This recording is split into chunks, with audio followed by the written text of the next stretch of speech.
بسم اللہ الرحمن الرحیم۔ رمضان المبارک کا مہینہ ہے الحمدللہ۔ تو رمضان میں جہاں بہت سے اور دوسرے احکامات ہیں، اعمال ہیں، اس میں سے ایک عمل اعتکاف کا بھی ہے۔ تو بنیادی طور پہ اعتکاف کی 3 اقسام ہیں: واجب، سنت اور نفل۔ رمضان کے اندر جو اعتکاف کیا جاتا ہے مساجد کے اندر، اس کو سنت اعتکاف کہتے ہیں۔ نویت سنت الاعتکاف، یہ دعا بھی اسی کے ساتھ مخصوص ہے اور خاص ہے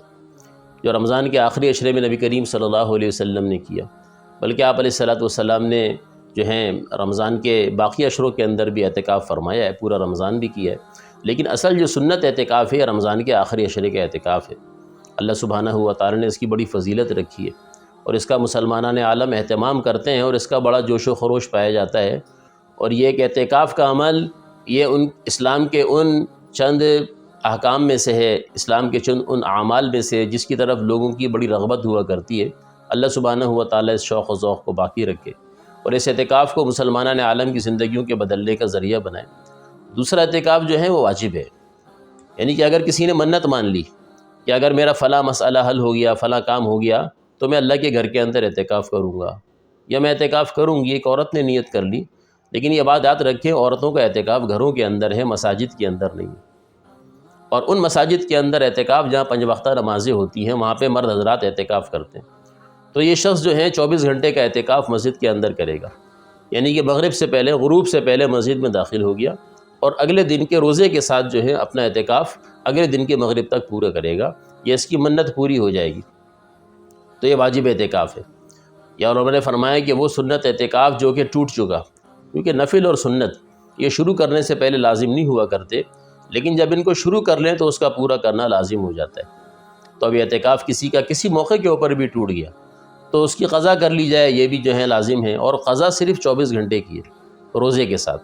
اس رمضان ہی کے اندر کر لیں، اعتکاف کے ایام باقی ہیں، بیٹھے رہیں اعتکاف میں، کسی کو شو بھی نہ کریں، آپ کو پتہ ہے اللہ کے ساتھ معاملہ ہے، لیکن اگلے دن کی مغرب سے پہلے دوبارہ سے مسجد کے اندر جو ہے اعتکاف کی نیت کر لیں۔ یا بہتر ہے کہ جو ہے وضو کے لیے جائیں تو واپس آتے ہوئے دوبارہ سے اعتکاف کی قضا کی نیت کرتے ہوئے آ جائیں، 24 گھنٹے کا اعتکاف کر لیں، اگلے دن روزہ رکھ لیں، اعتکاف ہو گیا۔ رمضان گزر گیا اگر اور یہ قضا کرنی تھی تو رمضان کے بعد کسی موقع پہ 1 دن کا اعتکاف آپ نے کر لیا مسجد کے اندر، لیکن اعتکاف کے ساتھ جو ہے روزہ شرط ہے۔ اعتکاف بغیر روزے کے نہیں ہوا کرتا۔ یہ کوئی صاحب بیٹھ جائیں کہ جی میں اعتکاف تو کر لوں، مجھ کو روزہ نہ رکھنا پڑے، ایسا نہیں ہے، بلکہ روزے کے ساتھ جو ہے اعتکاف کے ساتھ روزہ، یہ دونوں چیزیں لازم و ملزوم۔ اور تیسرے نمبر کے اوپر جو ہے وہ نفل اعتکاف ہے۔ وہ تو کسی بھی وقت کوئی بھی مسلمان مسجد کے اندر داخل ہوا پاکی کی حالت میں تو اس کو چاہیے کہ وہ اعتکاف کی نیت کرنا۔ نویت الاعتکاف، صرف یہ دعا پڑھ لے، دل کے اندر اس کا ارادہ کر لے تو اس کا اعتکاف شروع ہو جاتا ہے۔ فرمایا تھا 1 دن کا نفلی اعتکاف انسان کو جہنم سے 3 خندقیں دور کر دے گا، اور حدیث پاک میں آیا اس کا مفہوم ہے کہ 1 خندق کا فاصلہ زمین سے لے کے آسمان تک ہے۔ تو یہ اعتکاف کی اقسام اللہ سبحانہ و تعالی جو ہے اس کی قدردانی کی توفیق عطا فرمائے۔ آخری عشرہ قریب ہے، مسلمان اس بات کی نیت کریں کہ اس سال کا اعتکاف جو ہے مساجد کے اندر کیا جائے، اور بہتر ہے کہ ایسی مساجد کو تلاش کیا جائے جہاں پہ یکسوئی ہو، جہاں پہ اعمال یکسوئی کے ساتھ کیے جا سکیں، جہاں پہ اللہ سبحانہ و تعالیٰ کے ساتھ راز و نیاز کے اندر مزہ ہے۔ لیکن افسوس کے ساتھ کہا جا رہا ہے کہ جیسے اور بہت سی چیزیں نمود و نمائش کے لیے رہ گئی ہیں، آج اعتکاف بھی نمود و نمائش کے لیے اور گیدرنگ کے لیے اور ٹائم پاس کرنے کے لیے رہ گیا ہے۔ جی نوجوانوں کی فوجوں کی فوجیں، خوشائن بات تو ہے کہ دین کی طرف آ رہی ہیں، مسجدوں میں بیٹھ رہی ہیں، لیکن ان کی اپنی طرف سے بھی غفلت ہے کہ اپنے اوقات کو ضائع کر رہے ہیں اور مسجد کے تقدس کو پامال کر رہے ہیں، اور انتظامیہ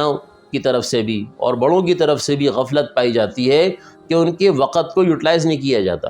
ان کے ساتھ سیکھنے سکھانے کا عمل نہیں کیا جاتا۔ الحمدللہ بعض مساجد میں اس بات کی کوشش کی جاتی ہے، بعض ہمارے ساتھی، ہمارے دوست ائمہ کرام اس کا اہتمام کرتے ہیں، وہ معتکفین کو ٹائم دیتے ہیں۔ میرا مشورہ ہے اپنے دوستوں سے، ساتھیوں سے، ائمہ سے کہ وہ معتکفین کو ٹائم دیں، ان کے ساتھ بیٹھیں،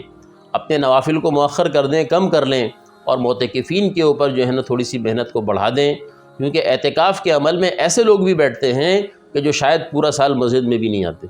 یا جو اپنی زندگی کے اندر بہت سے گناہوں کے اندر ڈوبے ہوتے ہیں، بلکہ بعض لوگ تو آتے ہی اس لیے ہیں اپنی زندگی کے اندر پریشان ہو کے، کوئی ڈپریشن کا شکار ہے، کوئی فرسٹریشن کا شکار ہے، کوئی اور مصیبت میں گھرا ہوا تھا، کوئی گناہوں کے دلدل میں گھرا ہوا تھا، اب اس نے سوچا کہ چلو اللہ کے گھر کا کونا پکڑ لیتے ہیں، توبہ استغفار کر لیتے ہیں، تو ان معتکفین کے اندر ایسے لوگوں کو تلاش کیا جائے جو توبہ کی غرض سے آئے ہیں۔ اعتکاف تو ویسے بھی توبہ کا ہی نام ہے، لیکن بعض لوگ سچی توبہ کے لیے آتے ہیں، بعض لوگ اپنی زندگیوں کو بدلنے کے لیے آتے ہیں۔ یہ اعتکاف ان کی زندگی کا ٹرننگ پوائنٹ ہوتا ہے، یہ اعتکاف ان کی زندگی کے بدلنے کا ذریعہ ہوتا ہے اور ایک دروازہ ہوتا ہے دین کے اندر داخل ہونے کا۔ اگر اس موقع کے اوپر ان لوگوں کو لے لیا جائے، ان کے اوپر محنت کر لی جائے، ان سے سچی توبہ کرا لی جائے اور یہ اپنی زندگیوں کو بدل کے اور توبہ کے ساتھ یہاں سے نکلیں، اپنے ظاہر کو بدلیں، اپنے باطن کو بدلیں، اپنی پچھلی زندگی کو چھوڑ کے ایک اچھی اسلامی سنتوں والی زندگی کی طرف آ جائیں، اللہ کے دین کی محنت اور دعوت والی زندگی کی طرف آ جائیں،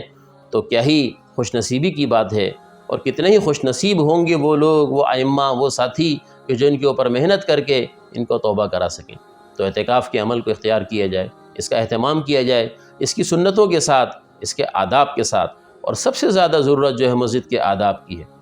کہ اعتکاف کے اندر مسجد کے آداب کا خیال رکھا جائے، مسجد کے تقدس کو پامال ہونے سے بچایا جائے، مسجد میں لایانی نہ ہو، مسجد کے اندر شور شرابہ نہ ہو، مسجد کے اندر بھاگنا نہ ہو، مسجد کے اندر حالات حاضرہ اور دنیا کے تذکرے نہ ہو، اور اس قسم کے دوسرے مفاسد جو ہیں جن سے شریعت نے منع کیا ہے ان سے اجتناب کیا جائے۔ وآخر دعوانا ان الحمد للہ رب العالمین۔